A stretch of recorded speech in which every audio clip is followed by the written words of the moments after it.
नमस्कार रसिक श्रोते हो, शब्द ब्रह्म या कार्यक्रमात मी आरजे संध्या आपल्या सर्वांचं हार्दिक स्वागत करतेय. श्रोते हो, आज जे पुस्तक माझ्या हातात आलेलं आहे ते पुस्तक छत्रपती शिवाजी महाराजांच्या कार्यावर आधारित आहे आणि पुस्तकाचे नाव आहे उद्योजक शिवाजी महाराज. लेखक आहेत प्राध्यापक नामदेवराव जाधव. शिवप्रेमी ध्येयवादी उद्योजकांना सप्रेम जय जिजाऊ. उद्योजक शिवाजी महाराज हे एका वेगळ्या धाटणीचे आणि महाराजांच्या वेगळ्या अशा गुणांवर प्रकाश टाकणारे जगातील पहिले पुस्तक आहे.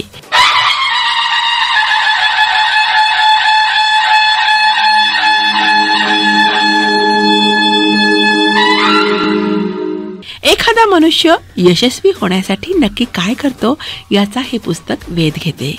मराठी माणसांना शिवाजी महाराजांनी स्वतःचा उद्योग व्यवसाय करा, हाच खरा श्रीमंतीचा मार्ग आहे असे सांगितले. आपण ज्या शब्दाला ओळखतो तो शब्द म्हणजे स्वराज्य. स्वराज्य म्हणजे स्वतःचे राज्य, स्वतःचा व्यवसाय, स्वतःचा उद्योगधंदा.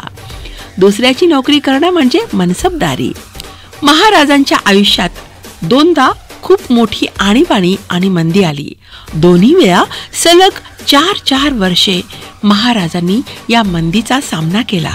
पण कितीही कष्ट पडले, कितीही अडचणी आल्या तरी महाराजांनी स्वराज्याचे ध्येय कधीच सोडण्याचा विचार मनात आणला नाही. स्वतःचा उद्योग व्यवसाय करणाराच आर्थिक, सामाजिक आणि राजकीय दृष्ट्या स्वतंत्र होत असतो. हे गणित महाराजांना चांगले माहीत होते आणि म्हणून त्यांनी आपल्या रयतेला आर्थिकरित्या संपन्न केले. आधी रयत सुखी संपन्नच केली आणि मग स्वराज्याचा विस्तार केला. उद्योगधंदा व्यवसाय उभा करण्यासाठी माणसाकडे लागते ती दूरदृष्टी आणि दृढ निष्ठा. हाताशी 1 रुपयाचेही भांडवल नसताना सुद्धा जग जिंकता येते हे महाराजांनी स्वतः सिद्ध करून आपणासमोर एक धडा घालून दिला आहे.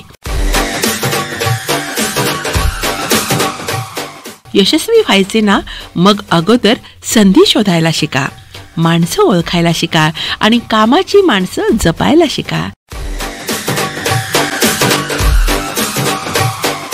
तुम्ही पैसे कमावून मग माणसे कमावू शकता किंवा अगोदर माणसे कमवा, मग तुम्हाला पैसे आणि नवनवीन संधी आपोआप मिळत जातात. हे लक्षात ठेवा. जीवाला जीव देणारी माणसे तुमच्या सोबत असतील तर तुम्ही जग जिंकायला काहीच अडथळा येत नाही. एक यशस्वी उद्योजक होण्यासाठी कोणता व्यवसाय करावा, इथपासून ते जागा कशी निवडावी, प्रोजेक्ट प्लॅनिंग कसे करावे आणि मग ते प्रोजेक्ट हळूहळू कसे अंमलात आणावेत आणि वाढवित जावे, हे महाराजांच्या जीवनातून मिळणारे धडे हे पुस्तक आपणासमोर मांडून व्यावसायिक यशाचा महामंत्र सांगेल.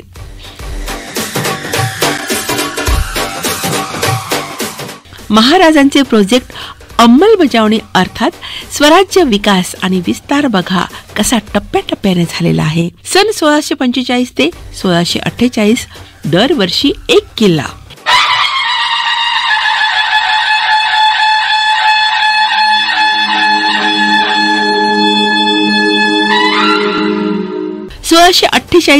नंतर 1653 पर्यंत दर 6 महिन्यांनी 1 किल्ला, तर 1670 नंतर दर महिन्याला 1 किल्ला आणि 1674 म्हणजे राज्याभिषेकानंतर दक्षिण दिग्विजय करून महाराजांनी किल्ले जिंकण्याचा वेग अगदी आठवड्याला 1 किल्ला एवढा वाढवला.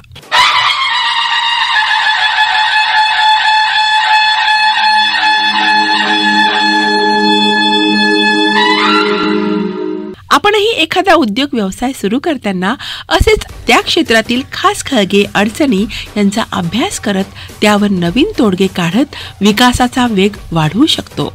अगोदर आपले लोकल मार्केट जिंकून मजबूत करा आणि मगच विस्ताराचा टप्पा हाती घ्या. तुम्ही महाराजांप्रमाणे अशी वाटचाल केली तर प्रचंड यशस्वी व्हाल. नाहीतर कोणताही उद्योग मोठ्या जोशात सुरू करून नंतर 6 महिन्यात शटर डाऊन असे हसू करून घेऊ नका. धंदा दमाने उभा करा, जोमाने वाढवा आणि जीवाचे रान करून विस्तार करा. आपण आपल्या धंद्यात किंग बना. एकाच वेळी अनेक धंदे करून बुडण्याची तयारी करू नका. अगोदर तेल विकायला नीट शिका आणि मगच तेल वाहू जहाज विकत घ्या. धंद्यातील पैसा कधीच घरात लावू नका. महाराजांनी उभ्या आयुष्यात स्वतःसाठी घरासाठी एकही रुपया स्वराज्याच्या तिजोरीतून बाजूला केला नाही. धंद्यातील पैसा धंद्यात फिरवत राहिलात तरच यशस्वी होता येते, हे लक्षात ठेवा. धंदा व्यवसायावर घर उभे राहते, गाडी घोडा खरेदी करता येते, पण लक्षात ठेवा घर आणि गाडी या दोघांवरही धंदा व्यवसाय उभा राहत नसतो.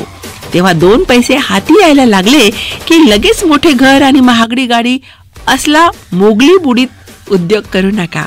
महाराजांसारखे जगातील श्रीमंत व्यक्तिमत्व वार्षिक 2 लाख कोटींपेक्षा अधिक उत्पन्न असताना साधेपणानं राहतात आणि सातत्याने स्वराज्य विस्तार करत जातात. यातूनच महाराज आपणाला हाच संदेश देतात की पैसा खिशात ठेवा, कारण ती जगाला वाकवणारी ताकद आहे. पण पैसा डोक्यात घुसू देऊ नका, नाहीतर त्याच्यासारखी जगातील कमजोरी कोणतीही असू शकत नाही. तेव्हा पैसा जपा, पैसा अडवा, पैसा वाढवा. त्याचबरोबर आणीबाणीसाठी भरपूर पैसा राखीव बाळगा. हाच महाराजांच्या उद्योग नीतीचा अर्थ आहे. उद्योग जगताची सर्व यशाची गुपिते हे पुस्तक आपणासमोर सहजपणे उघडे करेल. ज्याला ज्याला उद्योगधंदा व्यवसाय करून जग जिंकायचं आहे अशाच तरुण मर्द मावळ्यांसाठी हे पुस्तक आहे. उद्योगधंद्यात मेलेल्या माणसांना हे पुस्तक जिवंत करून जिवंत असणाऱ्यांना त्या दिशेने चालायला लावेल आणि अगोदरच जे यात आहेत त्यांना धावायला शिकवून जग जिंकून द्यायला हे पुस्तक सक्षम आहे. आपण वाचल्यावर आपल्याला याची देही याची डोळा प्रचिती नक्की येईल. या पुस्तकातील विचारांमुळे अवघा महाराष्ट्र श्रीमंतीच्या दिशेने जाताना आपल्याला पाहायला मिळेल. मस्तक ठीक तर पुस्तक अशी या पुस्तकाची जगाला ओळख होणार आहे. आणि डोक्याचे मालिश ते अगदी बूट पॉलिश अशा कोणत्याही व्यवसायातून भरारी घेऊन जग जिंकता येते हे शिवचरित्रातून प्रेरणा घेऊन 21व्या शतकात शक्य असल्याचे यातून सिद्ध होईल. उद्योजक शिवाजी महाराज प्राध्यापक नामदेवराव जाधव लिखित पुस्तकाचं क्रमशः वाचन आपण ऐकत